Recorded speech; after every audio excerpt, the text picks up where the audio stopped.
একজন বুদ্ধিমান মন্ত্রীর গল্প। এক সময়ের কথা, এক রাজ্যের দরবারে একজন অত্যন্ত বুদ্ধিমান মন্ত্রী ছিলেন। তিনি প্রতিটি সমস্যার সমাধান খুব সহজে করে ফেলতেন। রাজা কোনো বড় সিদ্ধান্ত নেওয়ার আগে কখনোই মন্ত্রীর সঙ্গে পরামর্শ না করে কিছু করতেন না। এই কারণে দরবারের অন্য লোকেরা মন্ত্রীর ওপর খুব ঈর্ষান্বিত ছিল। একদিন রাজা মন্ত্রীকে বললেন, তুমি খুব বুদ্ধিমান, কিন্তু তোমার ছেলে একেবারে বোকার মতো, তার কোনো জ্ঞানই নেই। মন্ত্রী এই কথা শুনে কষ্ট পেলেন এবং জিজ্ঞেস করলেন, মহারাজ, আপনি এমন কেন বলছেন? আপনি কেন মনে করেন আমার ছেলে বোকা? রাজা বললেন, প্রতিদিন সকালে আমি যখন বাজারে জনসাধারণের সঙ্গে দেখা করতে যাই, তখন তোমার ছেলে সেখানে থাকে। আমি তাকে প্রতিদিন জিজ্ঞাসা করি, সোনা বেশি দামি নাকি রূপা? আর প্রতিবারে সে বলে রূপা। এই কথা শুনে সবাই হেসে ফেলে। মন্ত্রী কিছু না বলে সরাসরি বাড়ি ফিরে ছেলেকে ডাকলেন। জিজ্ঞেস করলেন, বাচ্চা, সোনা আর রূপার মধ্যে কোনটা বেশি দামি? ছেলে সাথে সাথে বলল, বাবা, অবশ্যই সোনা বেশি দামি। মন্ত্রী আবার জিজ্ঞেস করলেন, তাহলে তুমি প্রতিদিন রাজাকে ভুল উত্তর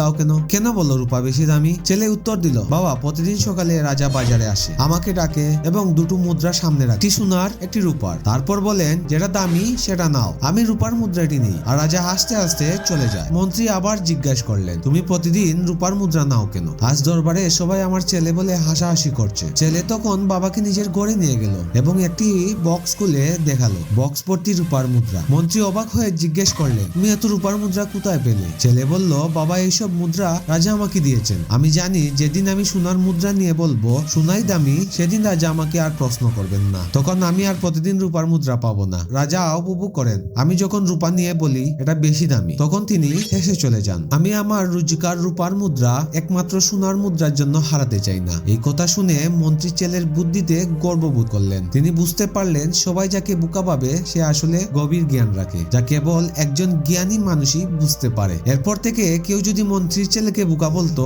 মন্ত্রী হেসে চুপচাপ সরে যেতেন। বন্ধুরা, তোমরা হয়তো লক্ষ্য করেছো, কিছু মানুষ সামান্য কাজ করেও অনেক বড় করে দেখায়, আর কেউ কেউ বিশাল কাজ করেও নীরবে থাকে। যদি তুমি জানো তুমি যা করছো তা সঠিক, তাহলে কে তোমাকে বোকা বা পাগল বললো সেটা গুরুত্বপূর্ণ নয়। এই পৃথিবী প্রায়ই সেই মানুষদের পাগল বলে যাদের সে বুঝতে পারে না। তাই যদি তোমার এই গল্পটি ভালো লাগে থাকে, তাহলে ভিডিওটি লাইক করো এবং অন্যদের সঙ্গেও শেয়ার করো। আবার দেখা হবে এরকমই আরো একটি অনুপ্রেরণামূলক গল্প নিয়ে। ততদিন ধৈর্য ধরো, কৃতজ্ঞ থেকো এবং জীবনে এগিয়ে চলো। ধন্যবাদ।